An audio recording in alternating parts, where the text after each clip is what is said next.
Хорошо, привет всем, с вами я, Janie at the College Russian. In today's video, my student who studied Russian with me in second year Russian, I think like a year and a half ago, I can't remember exactly, he's going to be talking in English because I do have a lot of students who are wanting to go do a study abroad, but it's kind of tricky right now. Not very many people want to go to Russia right now because it's risky and you just never know what's going to happen. Obviously, unfortunately, Ukraine is not an option. So a lot of students are, where can I go to get an immersive Russian experience that one, I can get a visa to, two, that's safe, and then three, that I will actually be able to speak Russian out and about in the world. So today, Nick is going to tell you a little bit about himself in Russian. You can kind of hear how far his Russian has come since he was here at the university with me in Maryland.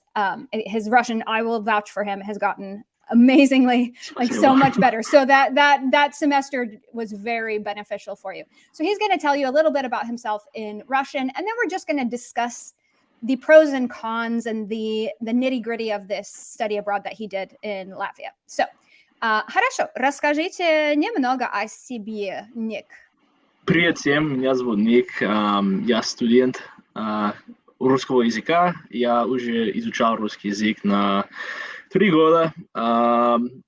Что еще? Я учился в Латвии на 5 месяцев в прошлом году. Мне очень понравился мой опыт в Латвии, и хочу сказать вам немножко о моем опыте. Ну, это сегодня будет на английском. Вы сказали, что вы из Флориды, да? Да. Еще какие у вас хобби и интересы? Мне очень нравится альпинизм, кататься на лыжах. Это очень интересно, потому что я из Флориды. У нас нет снега, у нас нет гор, у нас нет ничего. Аллигаторы есть. Да, аллигаторы. Да. Я видела, что аллигатор убил старушку. Ей 85 да, недалеко лет. от моего города, может быть, 20 минут от моего дома. Страшно. Да, очень страшно. Okay, so if you missed that video where we were speaking the whole time in Russian, you can obviously find that on my page. But today is really just going to be aimed at those people who are wanting to do some sort of immersive experience in the language. And he stayed in a particularly interesting city in Latvia, so I'll let him tell you about it. Yeah, so I lived in Daugavpils. It's a city that's in the eastern province of Latvia, known as Latvia.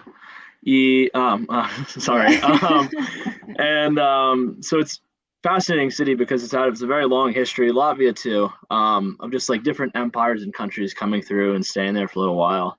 So the Russian Empire was there for quite a long time, and then Latvia was a part of the Soviet Union. So Latvia, being in the eastern part of the country, has all these connections to Russia, Belarus, Ukraine, Poland. It's a big crossroads. So nowadays, it's probably it is the most Russian-speaking city in the European Union. And on the street, you can speak Russian with anybody. I mean, a lot of different people live there. You have Latvians, Ukrainians, Poles, Belarusians, everything. So it's an interesting Russian story. is like their lingua franca, like that's their language that everybody uses. Yeah, so you have all these different people. They have to be able to communicate somehow, and Russian is probably the easiest language for them to do that. And then you're also in the middle of like the Baltic states, so you have so many different cultures there. You have Estonians, Lithuanians too. Not far. Sweden's an hour flight across the Baltic Sea. And then it's fascinating because, and not only is it just this one city, Latvia, and Estonia as well. You can go to Riga and speak Russian for the most part without problems. It's a very cool place to study the language, especially if you want to have a whole spectrum of different cultures to experience as well, not just Russian. So in the previous video, we talked about Jurmala, it's kind of a resort town. And you said there's almost more Russians up there? Yeah, so that's actually pretty interesting. Jurmala is like a 20-minute train ride outside of Riga. It's right on the sea. Mm-hmm. And historically, it was always like a really big resort town, especially in the Soviet Union, because it's a beautiful beach, like white sand, flat, not a lot of waves. It's a really peaceful place. And for like the Soviet Union, it was just kind of like, I guess, the Soviet Riviera. So a lot of those people, like a lot of the more wealthier people, Russians today even bought property there and would come on vacation in the summertime. It's a beautiful place. It's like a lot of there's like concerts in there in Russian. They set up like little bars on the beach and tents, and you can speak Russian there Hmm. on the street there as well. I was one of my favorite cities actually that I got to see abroad. Okay, so when you're in, I cannot pronounce the name, Daugavpils or something. Daugavpils. Yeah. Daugavpils, the dog police. Okay, Daugavpils. Are signs on the street in Russian? No, so actually not at all. It's And actually like the names of stores and stuff, it's all Latvian? it's all Latvian. Wow. And Latvian's a very interesting language because it's part of the Baltic family. So it shares a lot of the grammar with Russian. But then the words are like they're not Latin at all. They're not Greek. There's like no, it's like its own thing. So it's difficult to understand Latvian. But we actually learned like a few Latvian words just to like get along as well. But yeah, it's if you go into a menu like a restaurant, that's what I was gonna ask. Yeah, it's a mixed bag. And Daugavpils, nearly all of them will be in Russian, as well as Latvian. But then like in different parts of Latvia, it's different. But for the most part, in Daugavpils, officially it's like street signs have to be in Latvian. Advertisements as well on the street have to be in Latvian. So interesting. So what about in Riga? If you just went into a store or a restaurant and you just said, "Извините, молодой человек, вы можете помочь," right? And you just started speaking to somebody in Russian, are you taking a risk that they're going to be hostile with you? No, I wouldn't say hostile at all. Sometimes like at the worst in Riga, it'd be like somebody just like answer me in English, which is good to just be a courtesy. Or like if they don't want to speak Russian, they'll say like, "Oh, no Russian, sorry," in English, like broken English. But that is like definitely the minority of interactions. Really? Like, for the most part, yeah. But because like there are plenty of people like even from Ukraine there who spoke Russian, like, and that was how they communicated with people in Latvia. So they didn't take offense to that. They would just help you how they could. Okay. So now describe to me like and we already talked about this in the video in Russian, but like how many hours were you in the classroom? What kind of homework did you have? How much free time did you have? And then how much did your host family try to make the experience fun for you? Yeah. So the class was about Monday through Friday. And then it depends on like how many classes you're taking. So the program is pretty flexible. You can kind of pick and choose out of the university courses they offer. Let's plug the program real fast. What was it called again? So the program is called Learn Russian in the EU. It's through Latinsoft. Okay. And then if you, I think the website's literally learnrussiantheu.com. Okay. They have all the information there as well. But it's pretty like it's like kind of you can pick and choose what courses you take. All of them are in Russian, like completely. And we had people of every single different language ability going in. Like there were people who spoke not much Russian, and it was like tough in the beginning. But the teachers kind of take you where you are and work with you from there. And the coursework's interesting, like especially for the language course, they would send us out into this town and like make us do stuff or like talk to people, which is like funny because like the interactions are always interesting. I don't know, because I can't personally understand Russian accents, and a lot of them couldn't understand like where I was from. They could tell I was like a foreigner. So like, "Oh, how's Poland?" I'm like, "Great, thanks for asking." And then the homework wasn't terrible. It was like a lot of like grammar activities and stuff like that for the language courses. And then I study political science, so some of those like were more in-depth presentations and stuff, just so you want to be ready to talk. Hold on. Sorry about that. So then what else? So there's like bigger projects and stuff. Like by the end of the course, we had to read a book. So I read the biography of Victor Tsoi. And it was like interesting to be able to read an entire book in Russian. Like you see the progress you make. But the coursework is completely manageable and definitely fun. Okay. And so did your host family do fun stuff for you? Yeah, absolutely. So they were really, really interesting people, really nice people. And they have a fascinating history as well, my host family. Just like different connections from all over the world, like Latvia, Ukraine, Russia. Like I said, Daugavpils is a crossroads. So you have all these different people coming together. You learn so much about like how, like, especially for me, it was fascinating to hear stories of the Soviet Union that I would never ever would have heard otherwise, and like how daily life was like there and everything like that. Because I think I had a preconceived notion of like the Soviet Union and everything like that. But like for ordinary people like living there, to hear their stories was really cool.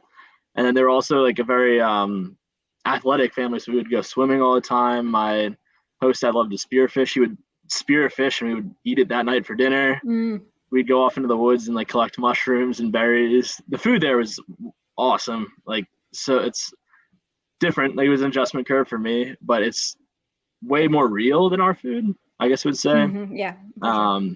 Like if you have like adjustment curve like 2 weeks, and after that, like I felt amazing. Good. Yeah, and then so yeah, my host family was definitely probably my favorite part of the So program. I'd say if they took you mushroom hunting, then yeah, you for sure got an authentic experience. So interesting. Do your host family, do they call themselves Latvians, or do they call themselves Russians? They do. Yes, they call themselves Latvian. It's like they are citizens of Latvia. It's like an important difference, and most people understand like between ethnic identity and like your citizenship. Right. So were there ever any awkward moments, because you were there like right when the war was going on and there was a lot of anti-Russia stuff happening all over in Europe? So did you guys even talk about that at the dinner table? You did? Okay, that's what I meant. So what kinds of things would they say about it? So I mean, they have their own opinions. It was like it varied, but they were always like balanced, and like I was very respectful of their opinions, of like what's going on in the world right now, and they never once like judged me for any of the things that I believed. And we actually had like family come from Russia, not family, but their friends come from Russia, like Russians, and like talking to them about the war and stuff. I mean, like I said, they have their own opinions. That's a fact.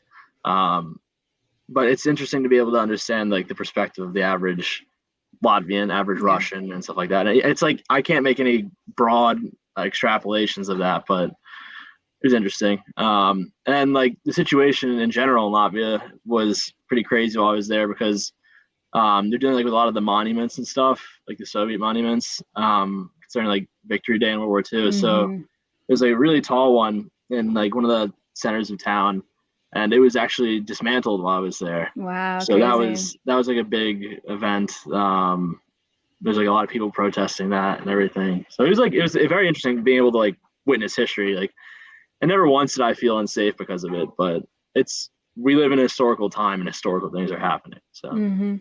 Interesting. Okay, so would you, if somebody's choosing between, say, Kazakhstan, or I guess Uzbekistan, people are going there to study Russian right now. Do you think Latvia is going to?